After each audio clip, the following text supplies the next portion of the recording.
Good morning, students. Welcome back to another virtual class. Well, today, before I get into the topic, which I always generally do, let me talk about something that is not directly associated with today's topic. Don't worry, I will definitely give in. I'll tell you about the topic. But before I talk about the topic, let me talk about something called witchcraft. Now, when I say the term witchcraft, I hope some of you have already guessed, like what can the topic of today will be. Anyway, what is witchcraft? Now, witchcraft is the practice of magical skills, spells, and abilities. It is a broad term that varies culturally and societally and thus can be difficult to define with precision. So basically, witchcraft is a term, it's a vast, broad term which encompasses innumerable cultural, traditional, societal norms and practices which definitely vary from one area to the other. Now, you might have seen a lot of films that emphasize on the practice of witchcraft, or we call it necromancy, which is black magic. And yes, that is, where generally we associate witches with women characters or female who practice black magic or who practice spells, and they already and always and most of the time have evil connotations or evil intentions.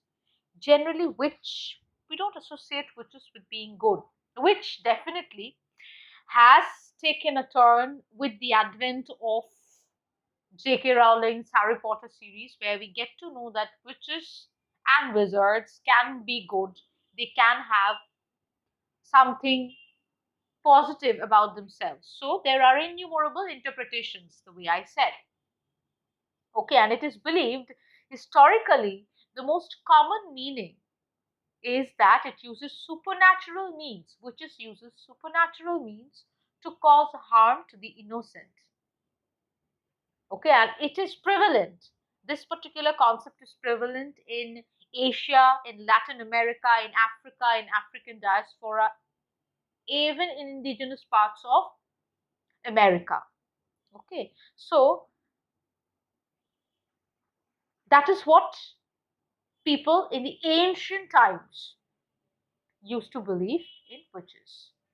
But in the modern era, in the modern context, that means in the 21st century, witch can refer to being benign, being positive, and can engage into metaphysical practices.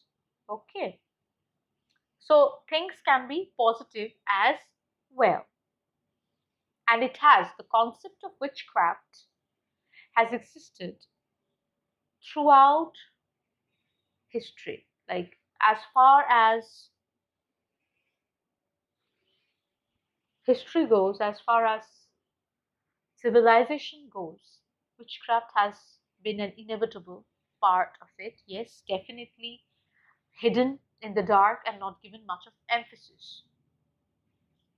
So, now why all of a sudden am I talking about necromancy, about witchcraft, about witches? Because indirectly it plays a major part in the reader topic that we are going to deal with today in class for standard 8. And I hope, if the topic has not come to you, let me help those out. And if you have already gotten the topic, thumbs up to all of you who have guessed it correct. Yes, you're correct. And who haven't, let me help you out. Today we are going to do O. Henry's Witches' Loaves. I hope now you can understand why am I emphasizing on the term which so much, because which can have different and various interpretations, and we are going to talk about one such interpretation. Now, before I delve into the topic, into the text, which is love, let me talk about the author, O. Henry. His full name is William Sidney Porter. He was born on 11th September 1862 and he passed away on 5th of June 1910. His pen name is O. Henry. So basically, that's not the real name. That's a pen name that he was comfortable using. It's O. Henry. And he was an American short story writer. Okay. Uh, and his genre, the genre that he was comfortable working in, was short story. Like he was extremely popular when it came to writing short story. Okay. And O. Henry actually stands for Olivier Henry. It is Olivier Henry, and later on it went on to become O. Henry. So this is about the author, and yes, he is very, very efficient and proficient when it came to writing short stories. His short stories are famous worldwide, and he incorporates innumerable turns and twists and exciting curves to keep his readers glued onto their seats so that they can read or they can understand whatever is coming their way. So let us begin with the text, which is Loaves. Please, I would expect all of you to have it with you when you follow my explanation. That would be helpful for all of you. Okay, so let us begin. Miss Martha Meacham, she's the protagonist of the story, kept the little bakery, so she has a bakery on the corner, the one where you go up 3 steps and the bell tinkles when you open the door. So you open the door and the bell tinkles. That is an indication that customers have arrived. Miss Martha was 40 years old. Her bank book showed a credit of $2,000. So she had quite a fortune. She was not poor. She was not in a miserable condition. She was pretty well off for being a single, being a spinster. And she possessed two false teeth. So she had two false teeth and a sympathetic heart, a heart that would cry out for anyone, whoever she would see in pain, in angst, in sorrow. Many people have married whose chances to do so were much inferior to Miss Martha's. So basically, she did not marry. She chose not to get married, maybe because of circumstances, maybe because of some other reasons, but she did not marry. And according to her, she deserved to get married way ahead of those who were already married. 2 or 3 times a week, a customer came in whom she began to take an interest. So she has found someone whom she has started liking. Teeny weeny bit of interest. You like someone and then you think of extending that relationship. So he has started liking this particular gentleman. He was a middle aged man wearing spectacles. Spectacles are specs, and a brown beard trimmed to a careful point. So it was well trimmed. It was not unkempt. It was not bushy. It was trimmed. He spoke English with a strong German accent. His clothes were worn and darned in places. Meanings of certain words are already provided, so I am not getting into that because it's already there.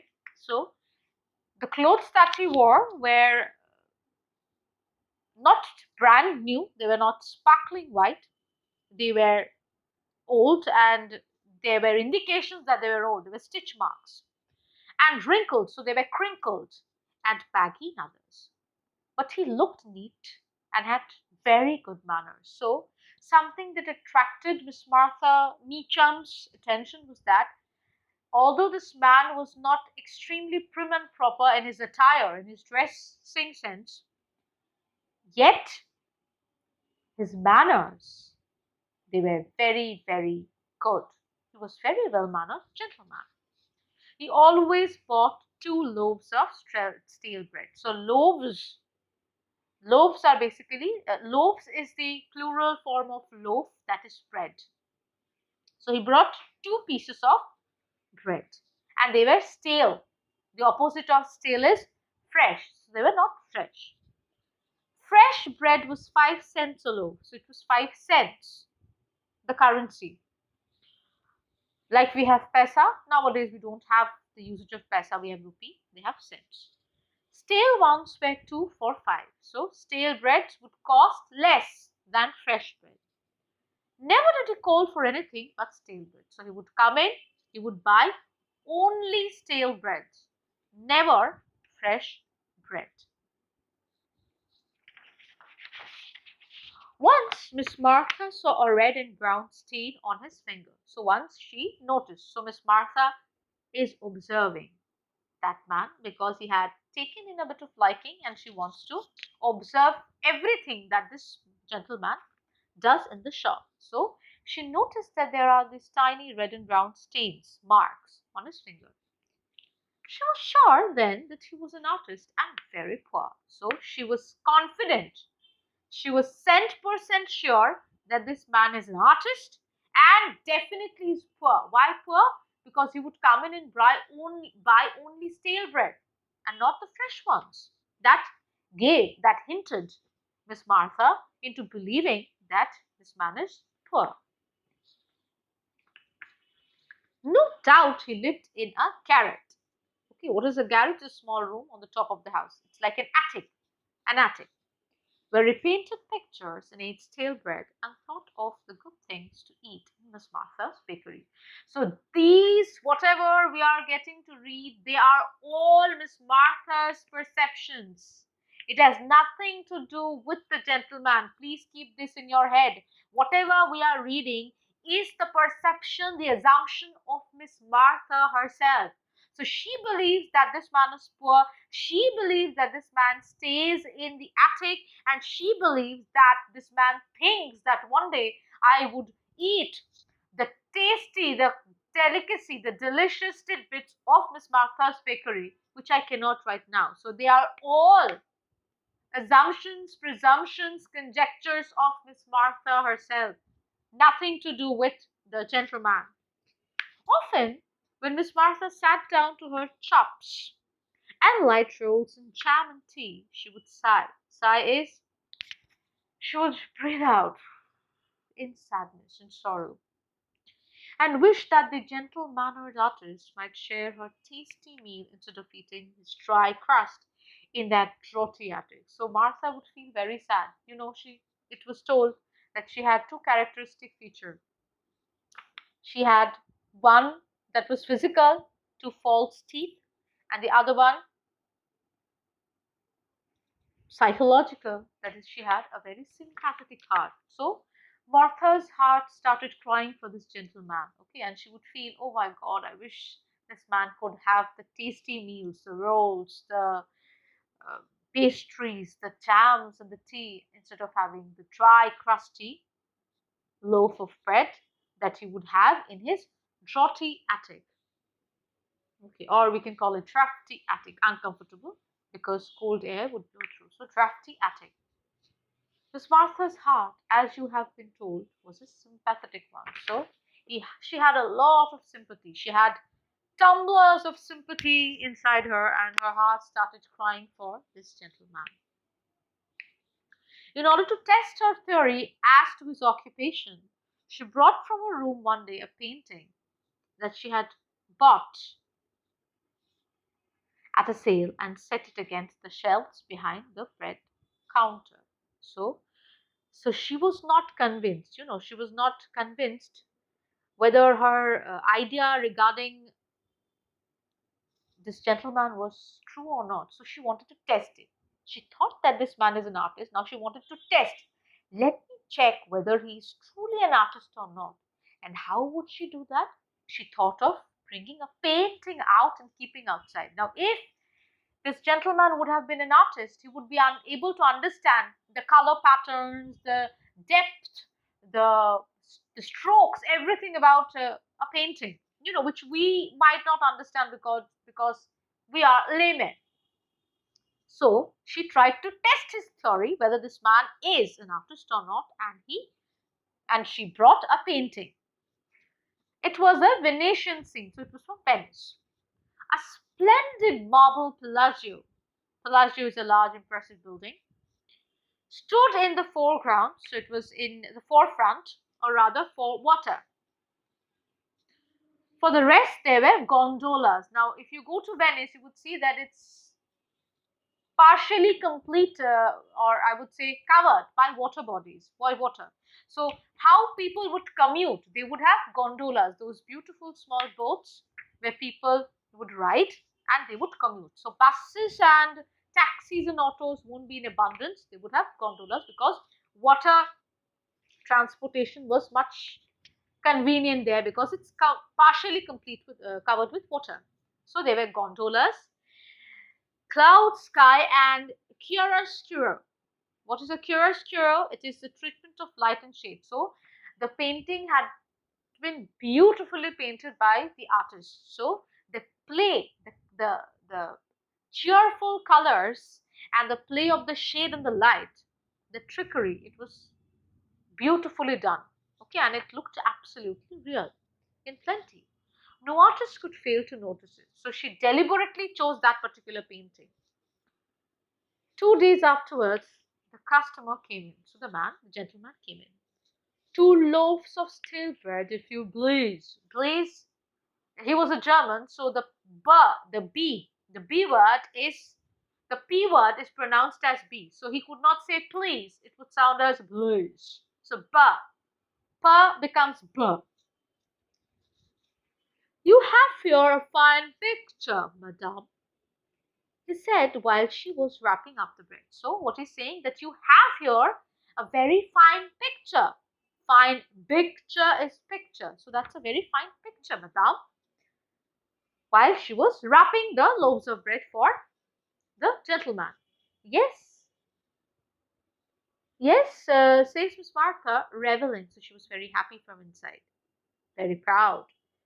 In her own cunning, I too so admire art and paintings. She substituted. Do you think it is a good picture?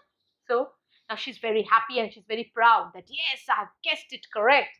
I'm absolutely sure that this man is an artist and I am correct in my assumption.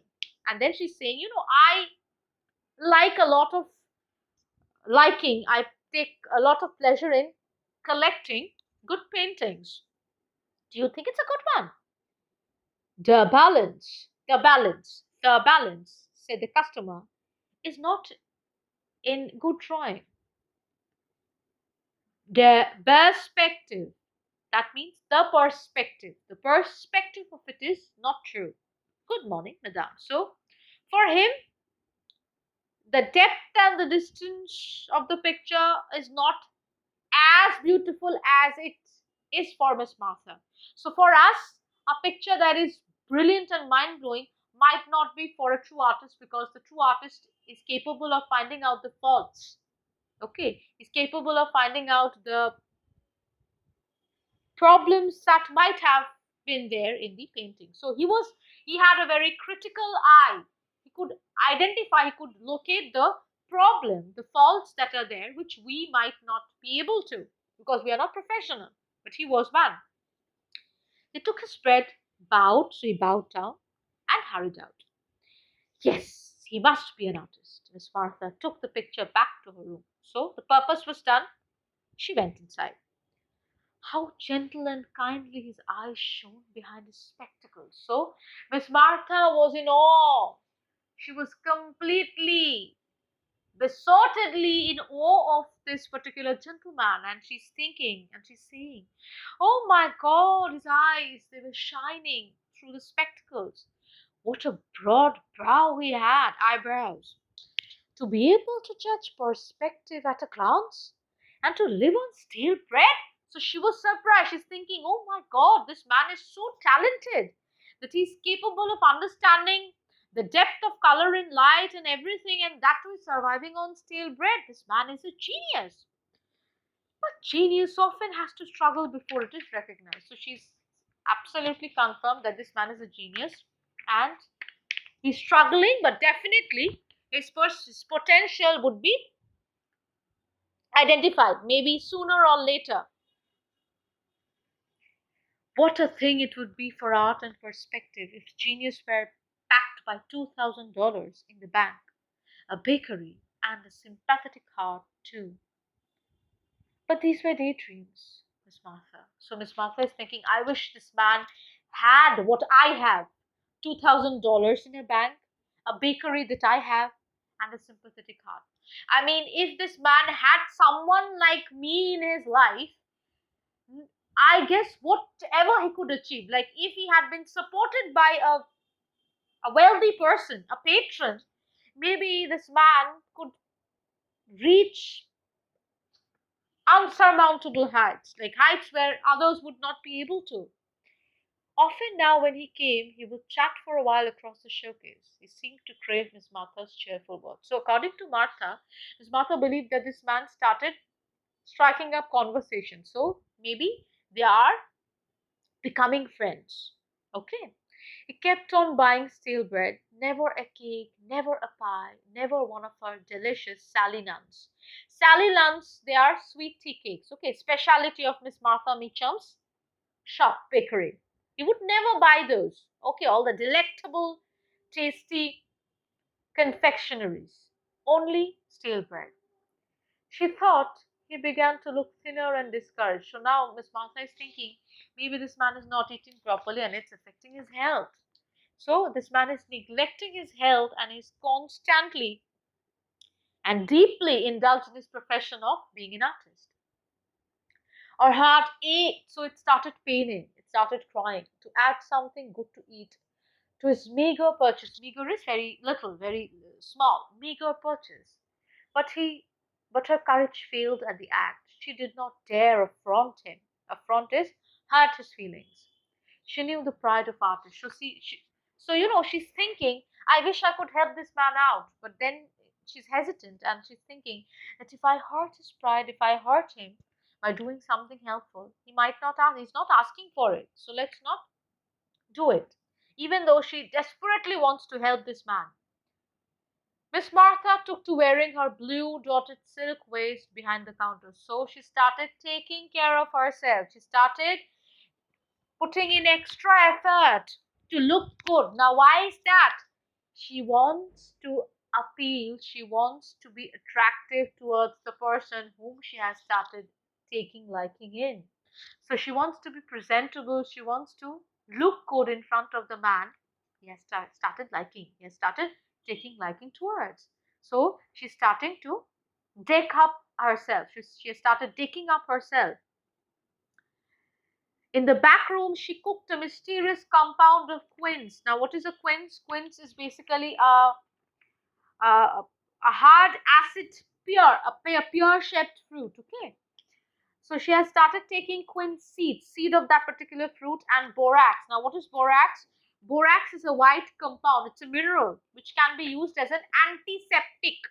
So she started mixing those two up and making a paste out of it. And she would put it on her face to make herself look whiter, pale. So she wanted to look pretty in front of that gentleman. She wanted to make her complexion fairer. Even ever so many people use it for the complexion. So she wanted to look fair.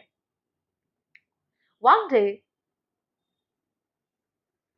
the customer came in as usual, laid his nickel. Nickel is basically a silvery white metal coin. It's a coin, a 5-cent coin, on the showcase. The place where the glass top where Miss Martha would provide food and the customers would take in, and called for his stale loaves. While Miss Martha was reaching for them, there was a great tooting and clanging. So there were shouts, sounds coming from outside, and a fire engine came lumbering past. Lumbering is moving in slow, heavy, awkward way. So there was this fire engine that was moving. Okay, there was a commotion outside. The customer hurried to the door to look. So the customer, the gentleman, turned and he hurried outside to look what is happening. Why so much of commotion? As anyone will. Suddenly inspired, Miss Martha seized. So she grabbed. Seized is to grab the opportunity. So she noticed that the gentleman was not looking. So she did something. Now, what did she do? On the bottom shelf behind the counter was a pound of fresh butter. So there was fresh butter that the dairyman had left 10 minutes before. With a bread knife, so she took the bread knife. Miss Martha made a deep slash. So she took up quite a lump, a dollop of butter. In each of the stale loaves, inserted a generous quantity of butter and pressed the loaves tight together. So, while the gentleman was outside looking at the commotion, she grasped the opportunity and she put a dollop of butter, spread it on the two loaves, bound it together, pressed it hard, and she wrapped it up, oblivious of the fact that whatever she had done might not help the gentleman in any way. And the gentleman was also completely ignorant because he was not looking. When the customer turned once more, she was tying the paper around them. So she had already tied it up, and it's impossible for anyone to understand what she had done. When he had gone, after an unusually pleasant little chat, so they were chatting, they were talking, Miss Martha smiled to herself. So she was very content. She was very satisfied that I have done something good. And she was very happy, but not without a slight fluttering of the heart. So she did not even understand what she had done. She was very, very happy. And then she's thinking, had she been too bold? Would he take offense?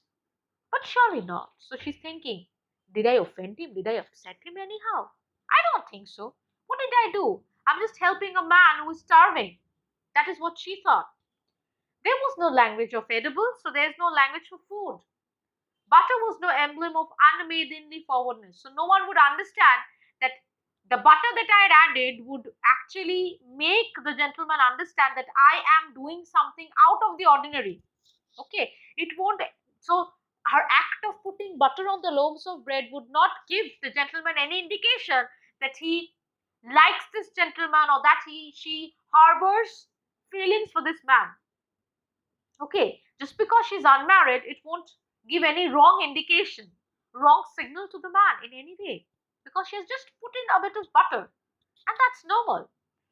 For a long time that day, her mind dwelt on the subject. So she was constantly thinking about what she had done. Hmm? She imagined the scene when he would discover her little deception, her act, okay, her secrecy. He would lay down his brushes and palette. There would stand his easel with the picture. Easel is a wooden frame, okay? It's a wooden framework where they hang the picture so that they can draw properly.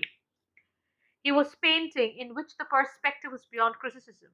He would prepare for his luncheon. Luncheon is the time when he would have lunch of dry bread and water. He would slice into a loaf. Ah! So basically, Miss Martha Mitchum is thinking when he would cut the loaf, he would be very satisfied and he would be very happy, thinking, "Thank God that this woman has done something good, something novel by putting in butter. Every single day I eat those dry loaves of bread. A bit of butter is like heaven on a platter." So that is what Miss Martha is thinking. That this gentleman would be very, very satisfied, very contented because of the gentle act performed by Miss Martha. That is completely Miss Martha's idea. She has no idea what this gentleman would be thinking. Miss Martha blushed. So, she was turning red. She was blushing because she's very happy that she has finally been able to do something for this man for whom she has feelings. Would he think of the hand that placed it there as he ate? Would he? So she's thinking. The moment she's thinking, she's interrupted. Why? The front doorbell jangled viciously, violently. So the door was pushed with a lot of with a jolt. Okay, the bell jingled with a violent sound. Somebody was coming in making a great deal of noise. So there was one customer who was coming in with a lot of noise. So maybe he had lots of complaint, this customer. He or she, I don't know. Let's see.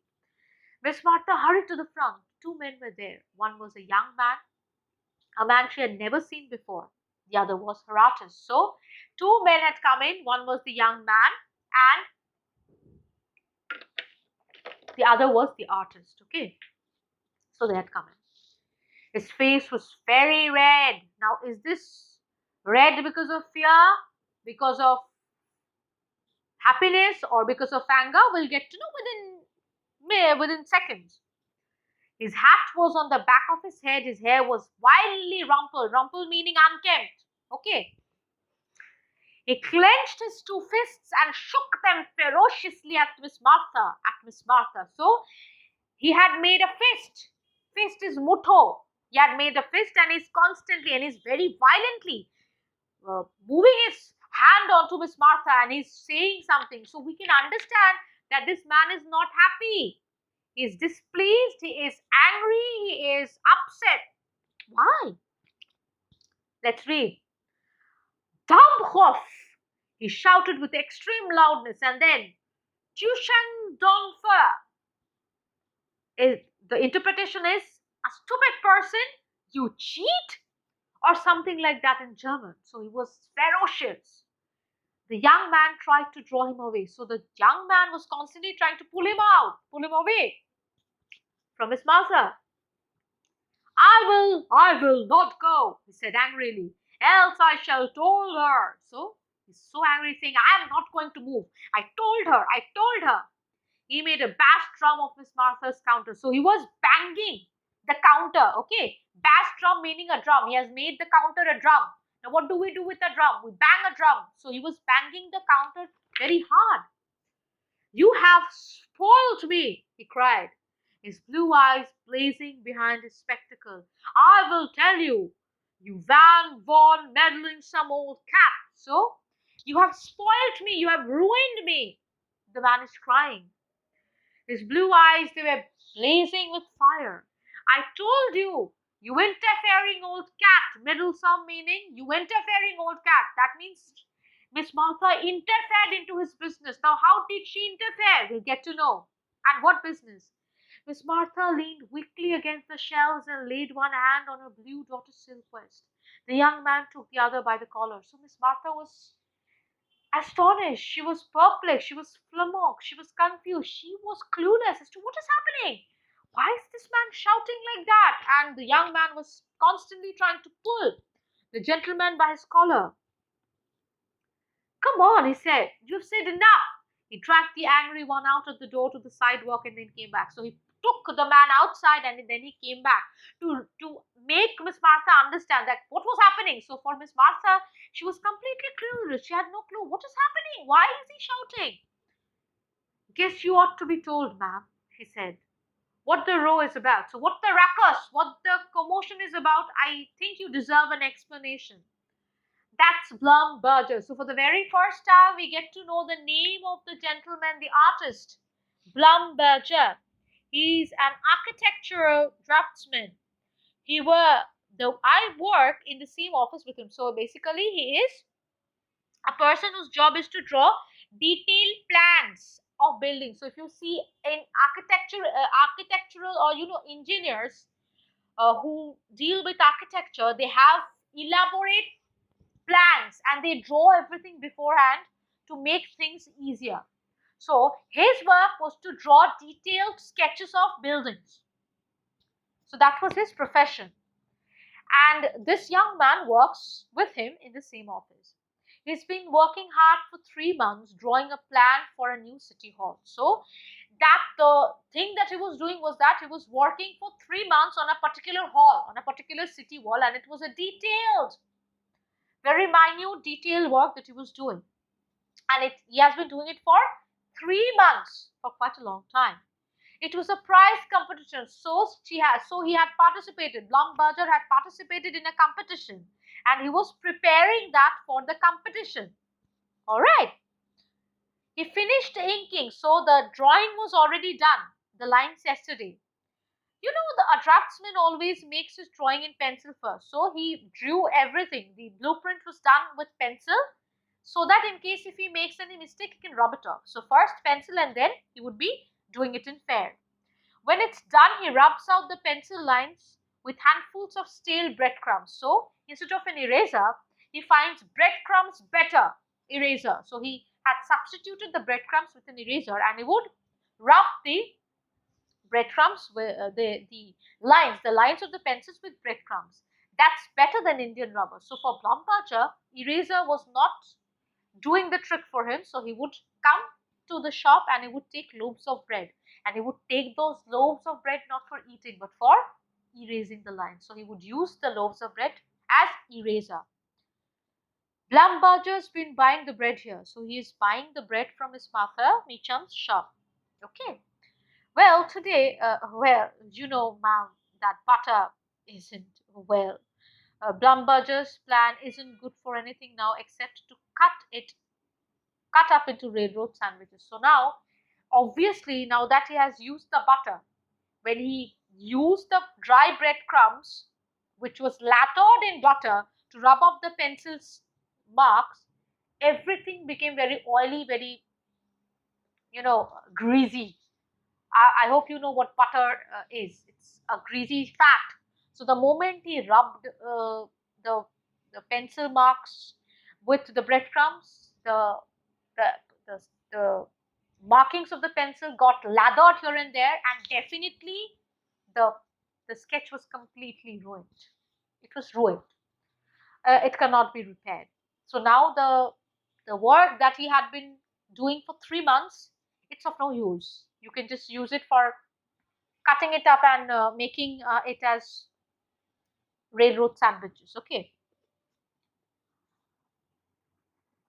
you can wrap it up and use it for other purpose, but not definitely for the purpose that he was doing. Miss Martha went into the back room, so she went back.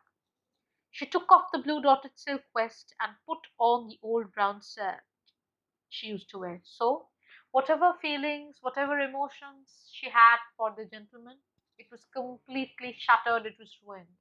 And she got back into reality. Okay, she believed that there is no point showcasing any feeling, any emotion for anyone. It's absolutely futile, it's preposterous. So she threw the blue dotted silk waistband, which was an indication of affection, uh, uh, an effort to look good. She threw that. She wore the old one that she used to. Then she poured the quince and borax mixture, the one that she would put on her face to make her complexion lighter. She threw it out of the window into the ash can. So that is how the story ends. And that is an indication of the fact that whatever emotion, whatever feeling she harbored for this gentleman, Mr. Blumberger, was completely ruined. And she believed that love or liking is something that is not meant for her. She is unfortunate and she does not deserve something like that. And whatever she tried to do was completely futile and it backfired. She tried to do something good. Her intention was completely innocuous, it was absolutely harmless. She wanted to do good to this artist, to this man, Mr. Blumberger, but unfortunately it backfired and it turned out to be very, very unfortunate and embarrassing for Miss Martha, and she was insulted, she was embarrassed in front of people, which she did not deserve, but situation was such uh, that it can't be helped. So this is where the story ends. So I hope you can understand that we can learn something from this story. And what is that? We can learn that we should not try to extend a helping hand unnecessarily until and unless it is asked for. Not every time, but definitely in some instances, we should not try to help someone without actually knowing the purpose. Miss Martha Mitchell had no idea what Mr. Blumberger was doing. So she tried to help him out with a very pure heart, with pure intentions. But unfortunately, just because she had no idea what he was up to, she ruined his career. She ruined his perspective of winning an award. And that was very, very unfortunate from both the aspects. Okay. So we can understand that if we are thinking of helping someone, we should always get to know the cause first and then make a decision, make come to a conclusion instead of just jumping into it and helping someone selflessly. All right. So I hope you have understood the chapter, the text. If you have any further queries, feel free to get back to your teachers, to your subject teachers. They would be willing to help you out. Assignment and class notes are going to be provided to you all, so don't worry. But please listen to the explanation thoroughly if you want to understand the chapter. Okay. And now I hope you can understand why the title which is Loaves has been used, because which your Miss Martha Meacham can be comprehended as a witch who actually did not wish to be a witch, but unknowingly she became one, and she ruined a person's perspective of winning an award. So that's why witches, loaves meaning the loaf of bread, which ruined Mr. Blumberger's opportunity of doing something good in his life, in his career. Okay, so thank you for patiently listening to the explanation of this chapter. For today, this much. Hope to meet you all next time. Thank you. Goodbye.